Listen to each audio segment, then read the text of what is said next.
합성을 갑시다. 자, 좀 필기되어 있습니다. 파생 접사가 없어요. 어근 플러스 어근의 결합이에요. 자, 중요한 단어. 어근이 뭐지? 어근은 저번에 했죠. 말의 뿌리.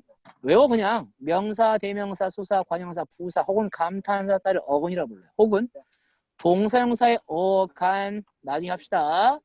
동사형사의 어간이라 부릅니다. 어간은 변하지 않는 부분. 동사형사에 변하지 않는 부분을 어간이라 부른다. 왜? 자, 마이크 쓸데없는 발음하지 않을 거면 마이크 건드지 마시고. 자, 그래서 여기 보시면 알뜰살뜰은 알뜰이 부사입니다. 부사도 어근이 됩니다. 돌보다 돌아보다입니다. 알았죠? 높으단 높고 푸르다고, 밤낮은 밤과 낮이, 어떤 건 명사, 어떤 건 부사가 다 재료가 돼서 둘이 뜻이 있는 두 말의 결합이에요. 다른 말로 어근을 뭐라 불러요? 실질 뭐라 부른다? 형태소라 부른다. 알았죠? 기억해 주십시오. 자, 이렇게 어근과 어근이 결합할 때 형태가 바뀌는 경우 신경 쓰지 마시고 이거 나중에 하면 되겠습니다. 지금은 여기까지는 아직까지 신경 쓰지 마시고요. 자, 집중해 주시고 가볼까나? 자, 배열, 합성화에서 시험 문제 물어보는 게 크게 두 개입니다. 하나는 1번 배열관계. 무슨 관계? 배열관계. 선생님, 배열이 뭔데요?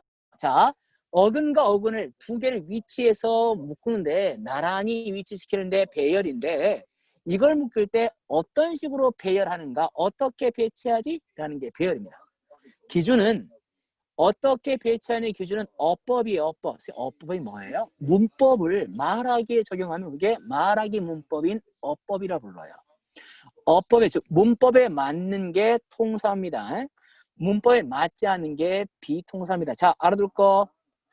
우리가 수능이나 내신을 볼 때 통사 구조가 많이 나와요. 통사란 말이 되게 많이 나와요. 통사는 단어를 몇 개 이상, 단어를 몇 개 이상, 두 개 이상 뭐해서 엮어서라는 뜻이에요.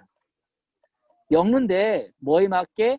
문법에 맞는 형태로 엮었으면 통사어들 유지되는 거고 엮긴 엮었는데 문법에 맞지 않게 엮었으면 비통사로 엮은 겁니다. 아셨죠? 그래서 통사, 비통사는 문법에 맞게 배열을 잘 했나요? 문법에 맞지 않게 배열했나요고 통사, 비통사의 기준이 됩니다. 아셨죠? 그러면 선생님 통사, 비통사 되게 많은데 언제 다 외우죠? 자, 두 개만 기억하면 됩니다. 어디에서? 통사를 기억하지 마세요. 비통사를 기억하세요. 딱 두 개만 기억하는 거야.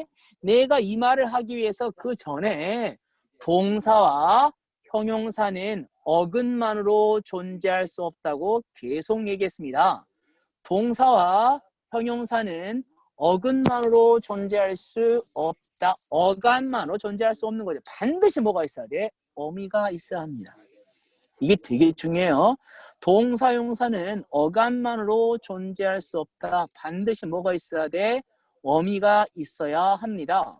어미가 없이 존재하는 동사, 형용사는 비정상적입니다. 비정상적이라는 사실을 반드시 기억하시는 겁니다. 그래서 자, 통사가 종류가 어마어마하게 많아요. 명사, 명사, 관형사, 명사, 어간, 어미, 부사, 용어, 명사, 관형어 플러스 명사 어마어마하게 많아요. 그걸 다 기억하면 머리가 빠개지겠죠? 차라리 비통사가 몇 개 안 돼요. 그것만 기억합니다. 자, 어근 플러스 어근이 결합하는 게 합성어입니다. 뒤에 어떤 어근이 오는지는 기억하지 마세요. 아무 의미 없습니다. 뒤에 어근이 신경 쓰지 마세요. 아무 의미가 없어요. 그럼 뭐만 신경을 쓰는가? 이 앞에 오는 어근이 있죠? 이 앞에 오는 어근이 동사의 형용사의 어간일 경우만 신경 쓰는 겁니다. 동사에서 어간인데 뒤에 어미가 없어요. 그럼 비통사예요. 알았죠? 다음에 두 번째가 뭘 기억하는 거야? 명사 앞에는 잊지 마라. 명사를 수식할 수 있는 것은 뭐밖에 없다고요? 관형밖에 없습니다. 이거 외워. 나중에 품사, 통형이를 얘기할 때 진짜 중요한 거예요. 외워라. 명사를 수식할 수 있는 것은 관형이란 말이 붙은 말밖에 없어요. 관형, 사든 관형어든 관형만이 명사를 꾸밉니다. 그런데 명사 앞에 멀쩡한 부사가 냉큼 와 있습니다. 부사는 원래 뭘 꾸미는 거죠? 동사랑 형용사 서술어를 꾸미는 거예요. 자, 지금 용어들을 다 머릿속에 넣어놔. 동사와 형용사를 꾸미는 겁니다. 그런데 얘가 명사 앞에 와 있으면 비정상적인 겁니다. 이게 두 번째 비동사입니다. 물론 이거마가 몇 개 더 있긴 하지만 이 두 개가 제일 중요한 거예요. 봐봐. 뒤에 어떤 어근, 명사인지 대명사인지 동사 형용사인지 상관없어. 뒤에 오는 건 신경 쓰지 마. 앞에 오는 어근이 동사 형용사에 어간이 와 있어. 높다에 높, 먹다에 먹이 와 있어. 근데 그 뒤에 어미가 있나요? 이걸 보는 거예요. 어미가 없이 존재할 수는 없으니까. 어미가 없이 어간만 존재할 수 없으니까. 그래서 샥 비동사입니다. 비동사는 이 통사로 엮을 때 우리말의 어법이나 어순을 따르지 않는 겁니다. 크게 두 개가 있어요. 뒤에 오는 건 신경 꺼. 뒤에 체온이 오든 뭐가 오든 신경 꺼. 이건 중요한 게 아니야. 앞에가 중요합니다. 앞에 어간이 있으면 반드시 어간 뒤에 뭐가 있어야 되는 게 원래야 어미가 있어줘야 돼.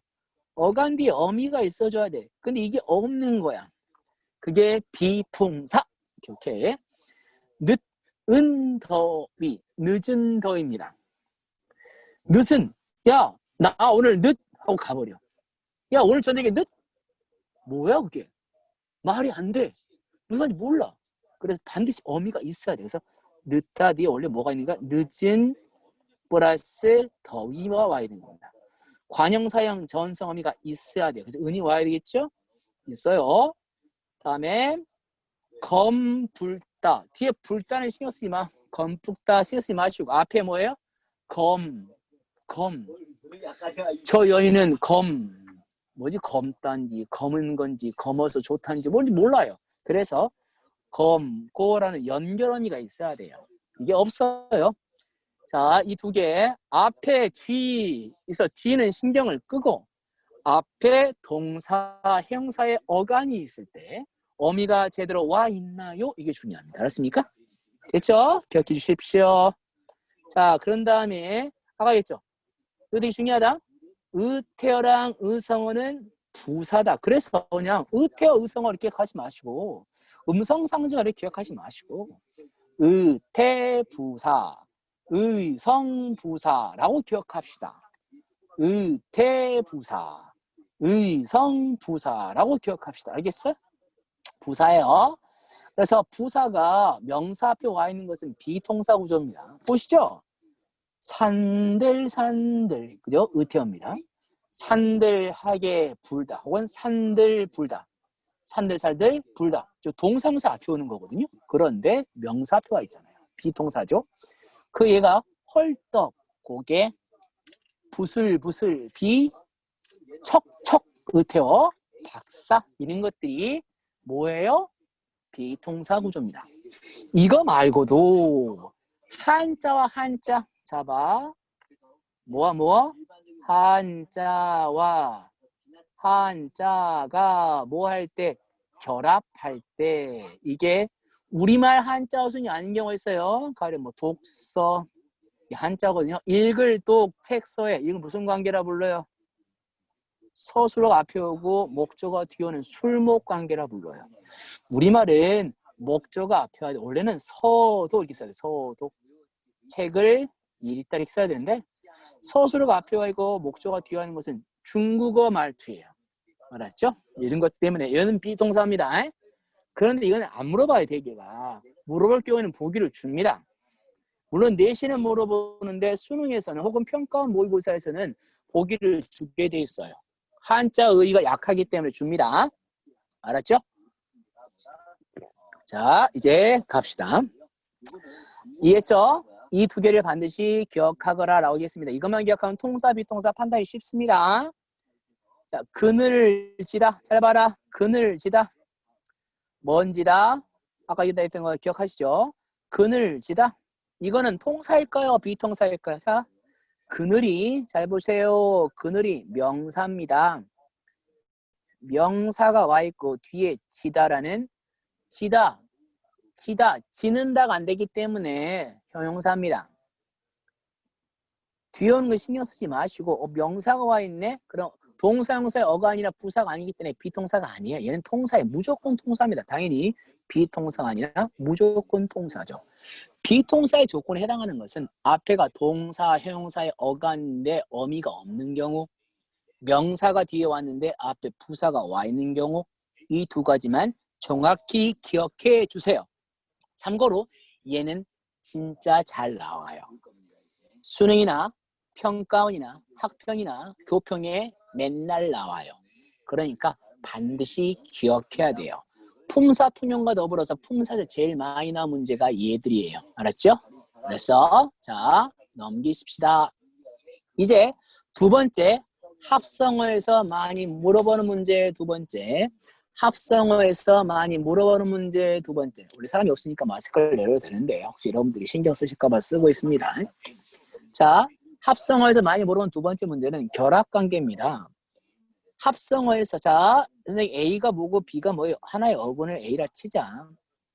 어근을 두 개 모으는 게 합성어입니다. 어근 플러스 뭐의 결합이야? 어근이 A, B야. 그런데 그 결과가 A, B 원래 뜻이 그대로 남아있는 경우입니다. 이걸 대등 합성어 혹은 병렬 합성어라 불러요. 대등 병렬. 원래 뜻이 그대로 남아있어. 말과 소를 합쳐서 마소가 되어서 밀탈이거든요. 그런 말도 있고 소도 있는 상태예요. 논밭을 합쳐서 논밭이 되면은 논도 있고 밭도 있는 거죠. 이건 병렬입니다. 선생님 활살은요? 화살은요? 활 플러스 살의 리을 탈락입니다. 활도 있고 그걸 쏘는 살도 있는 거예요. 여닫다도 열고 닫는 게 같이 있는 거예요. 알았죠? 여는 행동과 닫는 행동이 같이 있습니다. 그래서 여닫다라고 말합니다. 열고 닫다예요. 동작이 두 개예요. 병렬이나 대등은 똑같은 뜻이 그대로 남아있는 경우입니다. 종속은요? 이게 어렵습니다. 종속은 앞 어근의 의미가 뒤에 종속된다면 무슨 뜻이가? 이거 수식관계라는 게 제일 쉬워요. 수식관계. 둘 중에 하나만 있고요. 앞에 거거나 뒤가 둘 중에 하나만 있는 것을 꾸미거나 대상의 속성을 설명할 때입니다. 꽃병은 꼬시는 병이 아니에요. 꽃을 꽂는 병이죠. 꽃에 쓰이는 병이라는 뜻입니다. 알았죠? 종이컵은 종이가 있고 컵이 있는 게 아니라 컵인데 종이로 된 컵의 속성이 종이인 거예요. 밤나무는 밤을 위한 나무입니다. 밤이 없어도 밤나무예요. 걔는 알았어요? 밤이 안 열려도 걔는 밤나무야. 밤이 안 열렸으니까 너는 그냥 나무야 하고 밤이 열리면 너는 밤나무야 할 수 없죠. 밤이 없어도 그는 밤나무야. 다음에 손수건은 손의 수건이 아니에요. 손을 위해 필요한 수건입니다. 알았죠? 돌다리는 돌로 된 다리예요. 그래서 수식관계나 속성으로 바뀌었으면 이것을 종속이라 써요. 그래서 수식관계 될 필요 꽃의 병, 밤의 나무, 고무의 신 이렇게 하는 거죠. 그래서 수식관계 여러분 좋습니다. 그 중에서 앞쪽의 뜻이 B의 뜻으로 바뀐 거, 뒤의 뜻이 앞의 속성으로 바뀐 거, 얘들아 AB라 불러요. 융합은 어근 플러스 어근이 합해졌는데 둘 다 원래 뜻을 상실하고 새로운 뜻이 만들어진 경우입니다. 자, 춘추, 봄과 가을인데요. 얘는 뭐예요? 연세 나이가 됩니다. 돌아가다는 돌다 플러스 가다가 아니에요. 죽다입니다. 그래서 원래 뜻에서 벗어나 있죠. 또 밤낮 이런 거 보리고기도 보리가 있고 고기가 있는 게 아니에요. 보리와 고기를 합쳤더니 배고픈 시간, 먹을 게 없는 고통스러운 시간이 되는 거죠. 원래 뜻이 아니게 되는 거죠. 그죠? 자, 또 근데 이 융합은 상황에 따라 의미가 다른 경우가 되게 많아요. 어쩔 때는 융합이고 어쩔 때는 뭐인 경우가 많아? 대등인 경우가 있습니다. 밤낮 밑에 써놨죠? 밤낮은 융합으로 쓰일 때가 있고요. 대등으로 쓰일 때 있습니다. 돌아가도 마찬가지야. 야, 오른쪽으로 돌아가. 이건 오른쪽으로 죽어가 아니죠. 오른쪽으로 돌아서 가다는 뜻이에요. 상황에 따라 다릅니다. 그래서 융합은 아직까지는 의미상 대등으로 사용될 때도 있다라는 거 하셨죠? 밤낮은 융합일 경우는 항상 늘인 뜻입니다. 아버지는 밤낮 일만 하신다고 아버지는 한 잠도 안 자요? 그게 아니죠. 늘 항상 이것도 융합이에요. 그런데 나는 시험 기간에 3일 밤낮을 공부했습니다. 진짜 안 잤어요. 3일 밤낮을 밤과 낮을 그냥 센 거예요. 그럼 진짜 밤과 낮이에요. 진짜 안 잤어요. 알았죠? 진짜 안 잤습니다. 진짜 안 잤기 때문에 정말 미치겠다 이거. 저 톡으로 확인 안 했으면 좋겠는데 정말. 진짜 밤낮이랍니다. 대등관계로 쓰여요. 무슨 관계로 쓰인다고요? 대등관계로 씁니다. 아셨죠?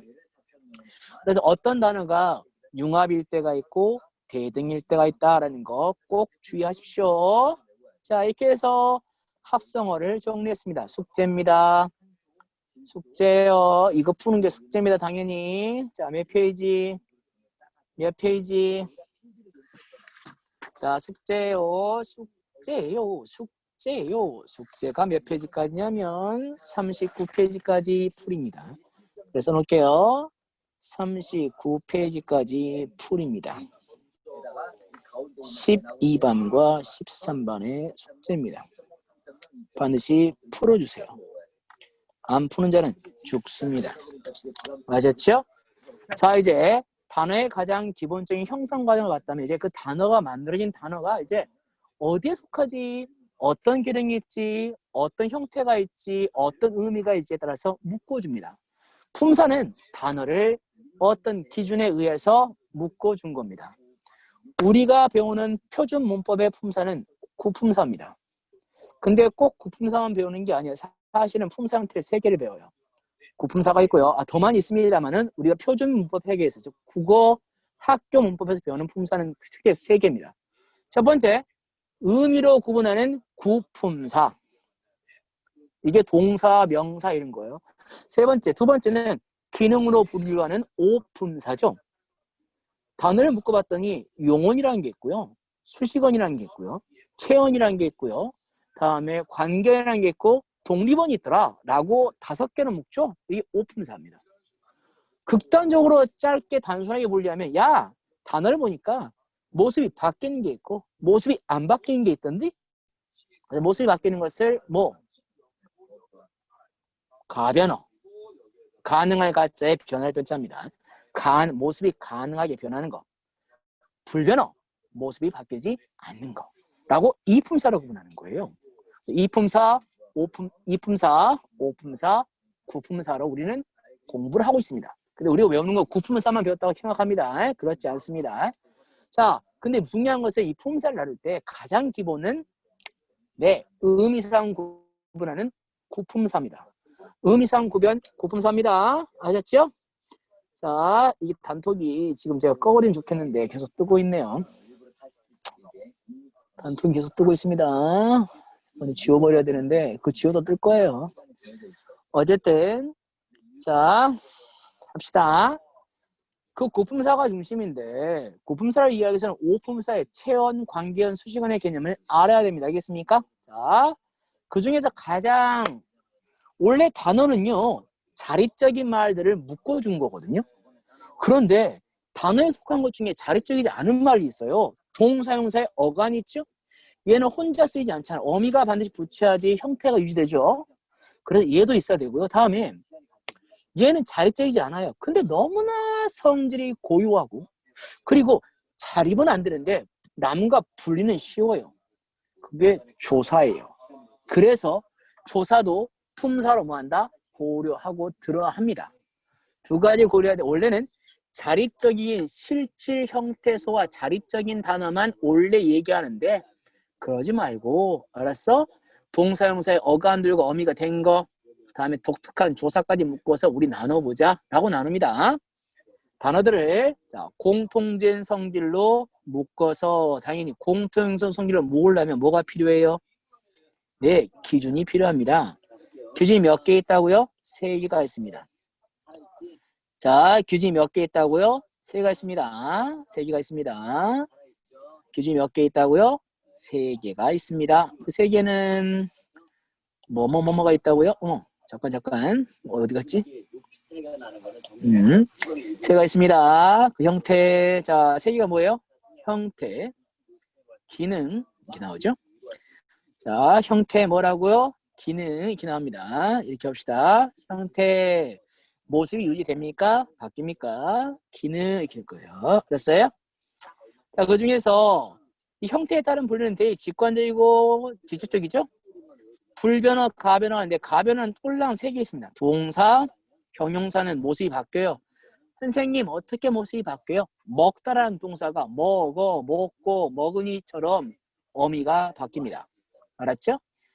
형용사도 마찬가지죠. 어미의 형태가 바뀝니다. 그리고 서술격 조사 이다도 잘 봐. 이다도 활용을 해야 모습이 바뀌어요.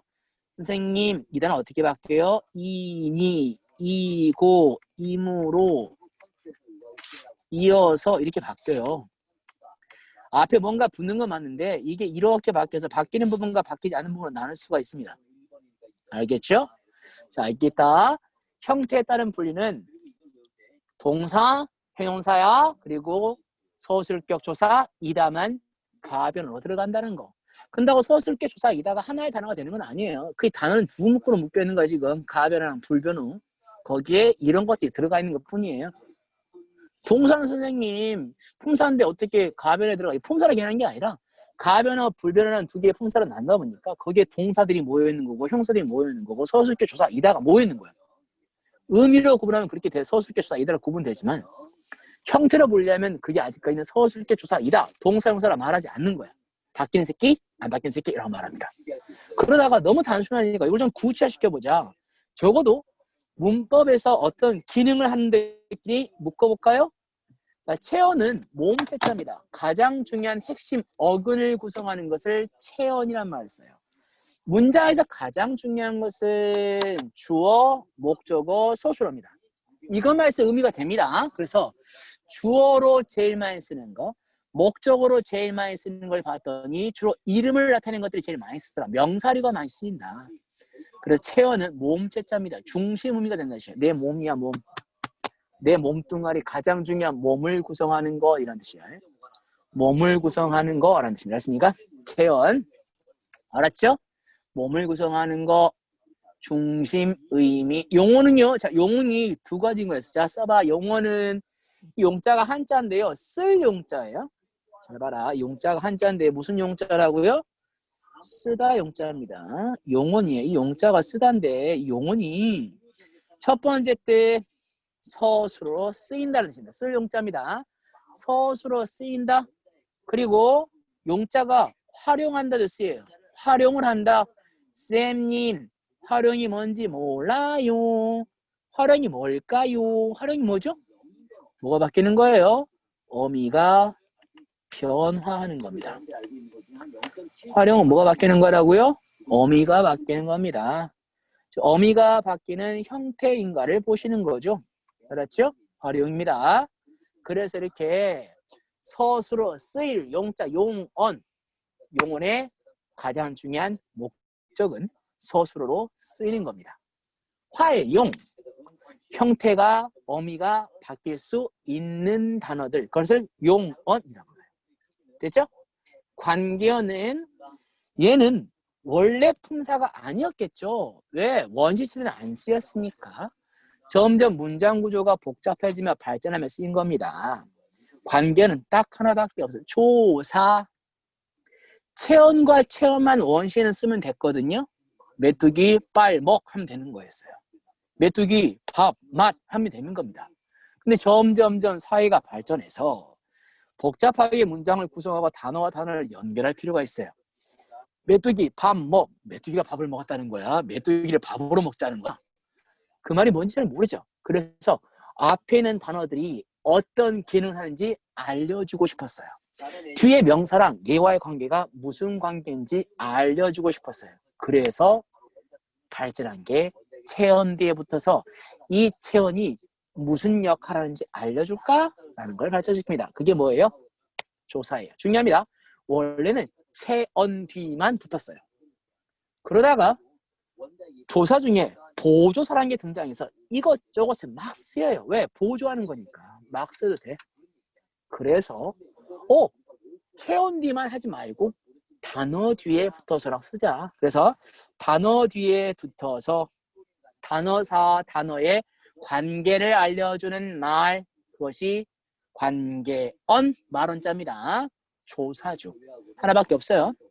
다음에는 언어가 발전하면서 혹은 사회가 안정화되면서 점점 말을 길게 해도 되는 상황이 발생합니다.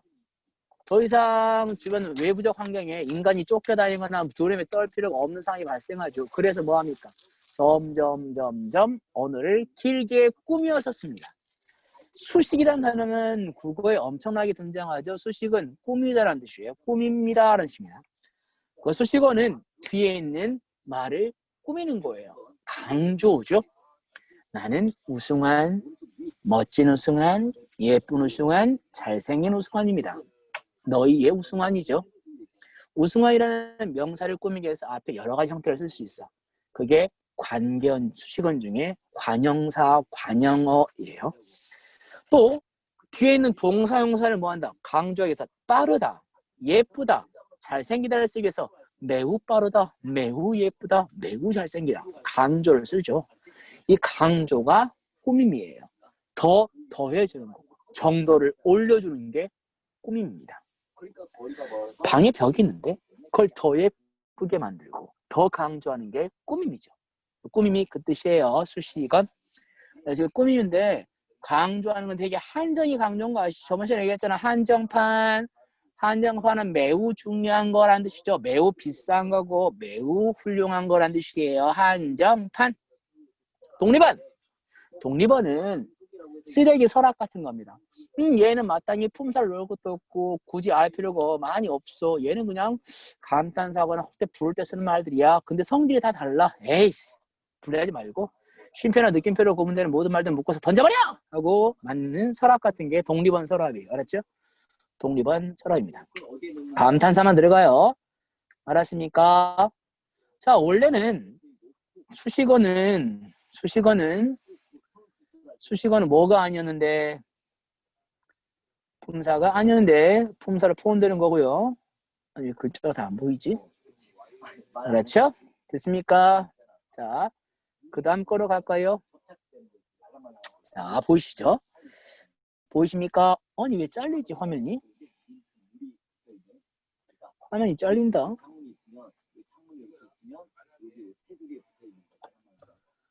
자, 화면이 잘립니다. 화면이 안 잘리게 하시죠. 두 번째, 이제 세 번째죠. 가장 중요한 의미에 따른 구분입니다. 이 의미는요, 이 단어가 주로 이름을 나타내는데, 이 단어는 보니까 동작을 표현해. 이 단어를 보니까 이 단어는 상태를 표현하는 건데, 이 단어는 주로 언제 써? 관계를 나타냈다 써. 이 단어는 관계보다는 뭘 더 많이 써? 얘는 꾸미는데 더 많이 써. 하면서 의미에 따라서 동사는 움직임, 얘는 상태, 주의 상태입니다. 서술격 조사 2단은 품사가 아니에요. 얘는 조사에 들어가는 겁니다. 여기서는 여기 들어가죠. 중요합니다. 의미상 여기 들어가는 거야. 명사는 어떤 단어들이 어떤 걸 이름을 나타냅니다. 대명사는 얘를 대신하는 거예요. 수사는 숫자를 가리키는 거야. 관형사는 체언을 꾸며. 그죠? 부사는 용언을 원래 꾸몄어. 감탄사는 쓸데없는 뭐예요? 따로 분리한 거. 알았죠? 근데 이렇게 분리한 틀들이 세 종류가 있습니다. 이틀 하나, 이틀 하나, 이틀 하나. 이렇게 품사를 분리해서 2품사, 5품사, 9품사. 기준이 뭐라고요? 네, 맞아요. 얘는 형태가 기준이 되는 거고, 얘는 기능이 기준이 되는 거고, 얘는 의미가 기준이 되는 겁니다. 알았죠? 그래서 각각나 단어의 원래 모습이 변하지 않는 문서를 불변화 부른다. 얘는 아니다. 알았어? 형용사도 아니다. 서술격 조사 이다도 아니다. 이 세 가지는 모습이 바뀐다 라고 말했습니다. 이제 본격적으로 이제 아주 구체적으로 하나씩 살펴보겠습니다. 이제 체언을 가도록 하죠. 뭘 가도록 하자고요? 체언을 가도록 합시다. 체언을 가도록 하겠습니다. 아셨죠? 자, 이제 갑시다. 체언은 뭐는? 체언은 단어의 제일 처음 속성 중에 하나죠. 체언은 주로 주어나 주로 뭐예요? 목적어나 혹은 서술어로 쓰일 수도 있고요. 부사로 쓰일 수 있고 온갖 것에 다 쓰이는 가장 중요한 겁니다. 왜? 다 쓰이는 거야. 보호로 쓰여. 뭐만 붙으면 되니까 체언 뒤에는 무슨 조사가 붙어서 자, 격조사가 붙어서 이 격조사가 채언이 문장 속에서 하는 역할을 알려줍니다. 그리고 이 격조사를 통해서 온갖 문장이 가장 많이 쓰이는 가장 중요한 몸뚱아리 말 의미의 중심이라는 뜻이에요. 그래서 우리는 채언이라 부릅니다. 채언에는 크게 세 개가 있습니다. 명사, 대명사, 수사가 있어요. 신기하게도 그런 종류 의미의 몸뚱아리를 구성하는 게 주로 명사, 대명사, 수사 이런 것들이 많은 거예요. 그래서 분리를 하다 보니까 특정 경향으로 단어들이 묶이는구나 라고 할 수 있습니다. 알겠습니까? 자, 채언에 속하는 게 명사, 대명사, 수사입니다. 명사는 이름 명자죠. 사물에 뭘 나타낸다고요? 내 이름을 나타냅니다. 알았어? 이름이란 어떤 대상의 이름. 가령 봐봐. 뭐지? 얘는 이름이 마우스, 얘는 키보드입니다. 키보드가 기능인가요? 기능은 입력하는 거고요. 얘는 클릭하고 위치를 표시하는 겁니다. 얘가 이름이 키보드고 마우스인 거죠. 아셨죠? 얘는 지갑이고 얘는 아이패드입니다. 알겠어요? 자, 명사. 채언 중에 제일 많은 게 명사겠죠. 자, 이름이라는 거 잊지 마세요. 이름. 자, 명사의 종류는 크게 고유한 명사. 고유는요, 이 세상에 하나밖에 없는 존재란 뜻입니다. 알았어요? 다른 것과 구분하여 그것만이 갖는 고유한 속성을 표현하는 방식이 고유명사입니다. 주로 인명, 사람의 이름, 지명, 상호명. 선생님, 그러면 놀부부대찌개는 온갖 점이 다 있는데 그거는 고유명사가 아니라 일반 명사 아니에요? 놀부부대찌개 옆에 지점이 붙어있잖아. 석관점은 하나밖에 없어. 놀부부대찌개 석관점이지. 통칭하는 말은 일반 명사의 성질은 가지고 있지는 않습니다. 그래서 놀부부대찌개는 그 회사의 고유한 성격이기 때문에 개별적이고 고유하다 말씀이다. 알겠어? 놀부부대찌개는 선생님 많잖아요. 놀부부대찌개 말때 회사고요. 개별적인 가게는 놀부부대찌개 석관점이죠. 야, 우리 놀부부대찌개 가자. 이 말은 놀부부대찌개 본사가 나는 것이 아니잖아. 석관점이라는 고유한 의미를 가리키기 때문에 걔도 고유명사에 해당합니다. 알았죠? 보통명사는 고유명사랑 대립하는 개념. 뭐 하는 개념? 대립하는 개념. 알았죠? 보통명사는 두루두루 다 쓰이는 속성. 고유하지 않죠? 알았어요? 그래서 얘들은 포괄적 개념인 경우가 많죠. 얘는 구체적이고 개별적입니다. 다음에 자립성을 위주로 할 때 자립명사랑 의존명사 이게 되게 중요하죠. 물론 명사는 이거 말고 성적인 속성 분류가 되게 많습니다만은 가장 중요한 분류는 고유명사랑 보통명사, 자립명사랑 의존명사입니다. 근데 잘 봐. 고유명사 중에서도 자, 이순신은 고유명사야 고유명사가 아니야? 얘는 고유명사입니다. 선생님, 이순신 장군님 같은 사람한테 왜 반발이에요? 공적인 대상을 얘기할 때는 그냥 님을 안 붙여도 됩니다. 이순신이 있습니다. 그런데 이게 일반 명사로 쓰일 때가 있어. 이 사람만이 아니라 모든 사람이 있습니다.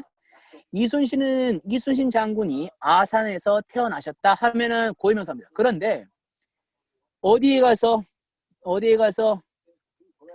해군 사관학교에 가서 참모총장이나 대통령이 해군 사관학교를 졸업하는 해군 사관 장교에게 미래를 축복합니다.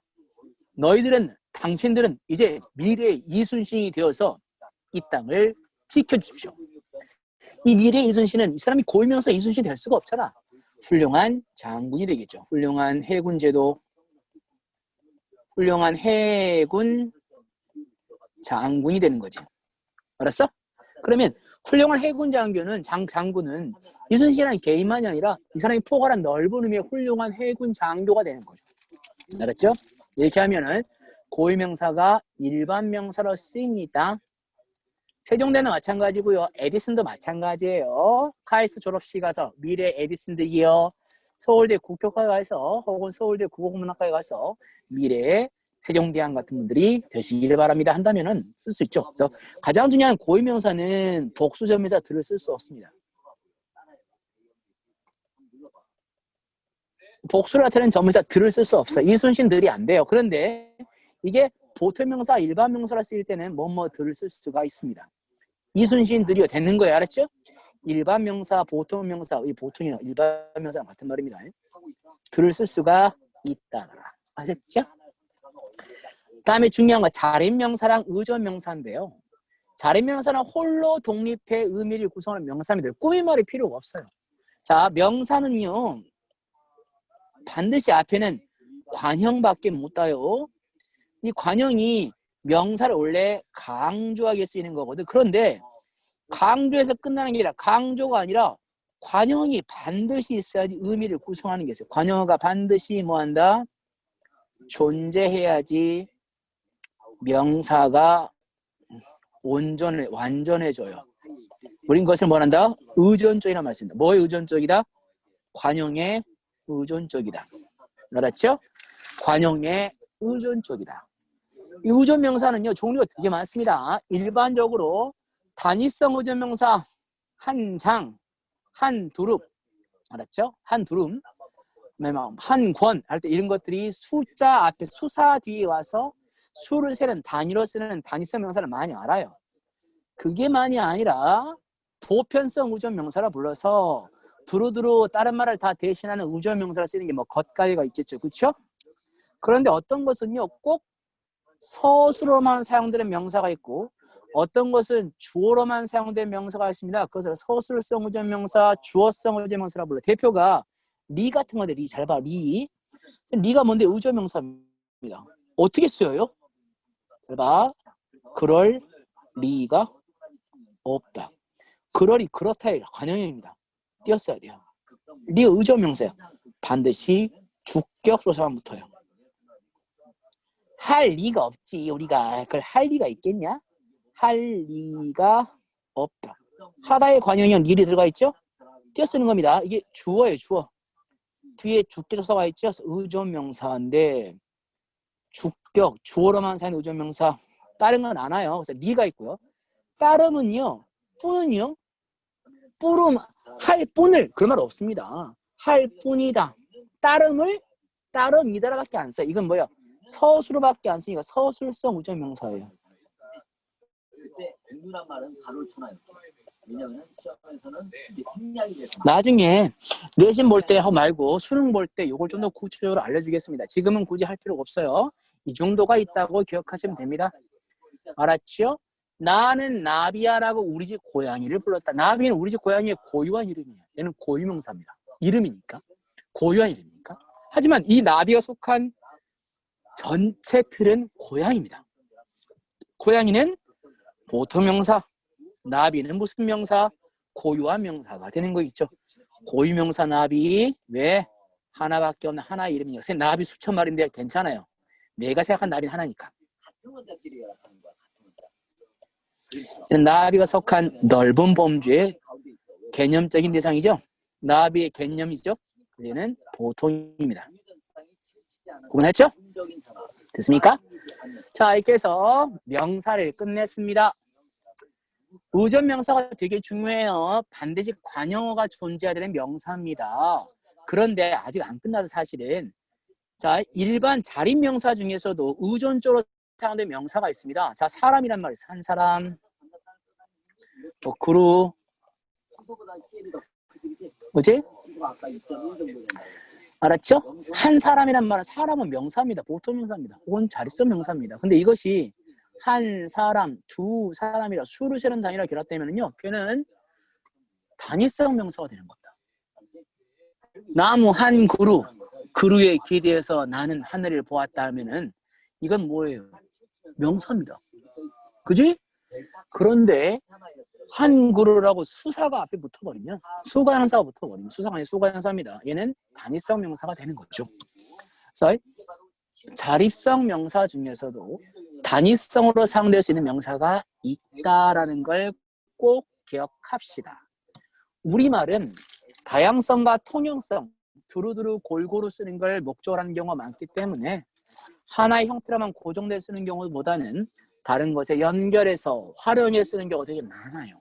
아셨죠? 그래서 같은 명사지만 이렇게도 쓰이고 저렇게도 씁니다 라고 할 수가 있어요. 이런 단어를 두루두루 쓰는 성격 때문에 명사만이 아니라 다른 것과 관계해서 얘가 어떻게 쓰이지? 어떤 얘기지라고 발달합니다. 그것을 품사 통용이라 불러요. 품사를 같은 형태를 다르게 쓴다. 때로는 얘가 관형사, 때로는 얘가 명사, 때로는 얘가 부사, 때로는 얘가 관형사, 때로는 얘가 조사, 때로는 얘가 명사, 이런 식의 구분이 돼요. 이것을 알기 위해서 품사의 개념을 정확히 알아야 돼요. 내신에 나온 것은 구분해 알려라고요. 수능에 나온 것은 이들이 구분될 수 있을까요? 각자 맞게 구분하고 있는가요? 이런 거예요. 알았죠? 얘는 의존명사입니까? 아니면 자립명사입니까? 자립성이지만 단위성 의존을 쓰고 있어 라고 나온단 말이에요. 그걸 이해해야 되는 거예요. 알았었어요? 알겠습니까? 자, 오늘은 자 이렇게 해서 여기까지 나가고 있는데 알았어요? 자, 아까 얘기했던 숙제 반드시 하셔야 되고요. 다음 시간에는 대명사를 할 거예요. 뭘 한다고요? 대명사를 할 겁니다. 아셨죠?